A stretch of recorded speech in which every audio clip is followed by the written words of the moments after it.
अस्सलाम dear students, आज हम लोग कर रहे हैं एक्सरसाइज 2.5 जिसका क्वेश्चन नंबर 1 है एवेलुएट। फर्स्ट पार्ट है आयोटा की पावर 7। देखते हैं इसे कैसे सॉल्व कर। आयोटा की पावर 7, इन क्वेश्चंस में आपने याद रखना है कि हमें सिर्फ आयोटा स्केयर की वैल्यू पता है जो कि इक्वल होती है -1 के।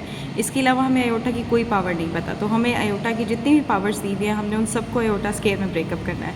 आप देखें आयोटा 7 को हम लिख सकते हैं आयोटा स्केयर, बाहर पावर 3, 2 3 × 6 हो जाएगा और एक ये आयोटा, तो ये हमारे पास हो गया आयोटा 7।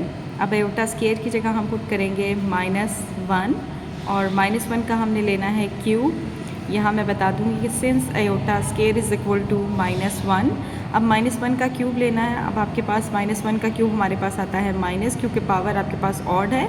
जब हमारे पास नेगेटिव नंबर की पावर ऑड होती है तो आंसर नेगेटिव ही आता है। तो डॉट आयोटा ये हमारा इससे मल्टीप्लाई होगा तो आंसर आएगा माइनस आयोटा। अब हम देखते हैं इसका सेकंड पार्ट जो है आयोटा 50। अगेन आयोटा 50 को भी मैंने ब्रेकअप करना है आयोटा स्केयर में, तो हम अंदर पुट करेंगे आयोटा स्केयर और बाहर हम ऐसा डिजिट लिखेंगे जिससे 2 मल्टीप्लाई होने पे या तो हमें 50 मिले या 50 से लेस मिले। तो हम बाहर लिखते हैं 25।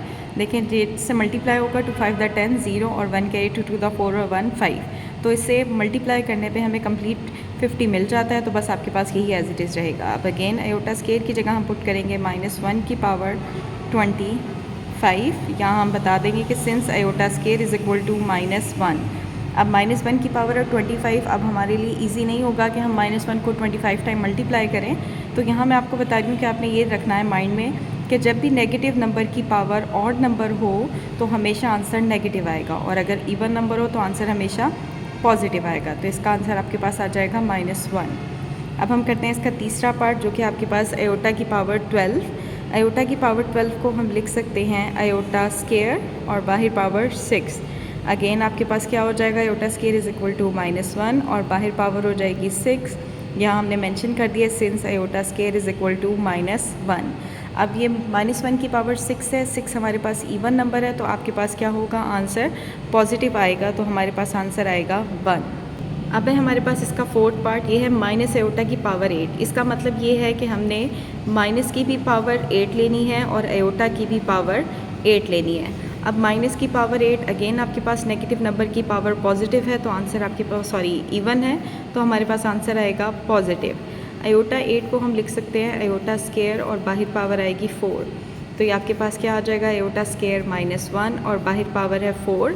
अगेन हमारे पास -1 की पावर 4 इवन नंबर है, तो आंसर क्या आएगा +1। नेक्स्ट है हमारे पास पार्ट माइनस आयोटा की पावर 5। अगेन इसका भी मतलब ये है कि माइनस की पावर 5 और आयोटा की पावर 5। अगेन माइनस की पावर 5 आपके पास ऑड नंबर है, तो इसका आंसर आपके पास नेगेटिव ही आएगा माइनस। और आयोटा की पावर 5 को मैं लिखूँगी आयोटा स्केयर का स्केयर डॉट आयोटा, क्योंकि 2 to the 4 और एक आपके पास 5 चाहिए तो ये सिंगल आ जाएगा। Minus iota square is equal to -1 और बाहर पावर आपके पास होगी 2 डॉट आयोटा। मैं यहाँ बता दूँगी since iota square is equal to -1।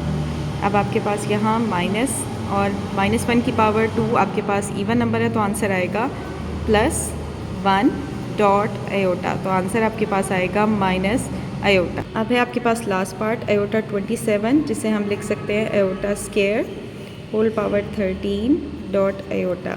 Iota square आपके पास होगा -1 बाहर 13 dot iota since iota square is equal to -1। अब -1 की पावर 13 ऑड नंबर है, तो हमारे पास आंसर आएगा नेगेटिव -1 डॉट आयोटा, तो आंसर आपके पास आएगा माइनस आयोटा। तो ये था हमारा क्वेश्चन नंबर 1। थैंक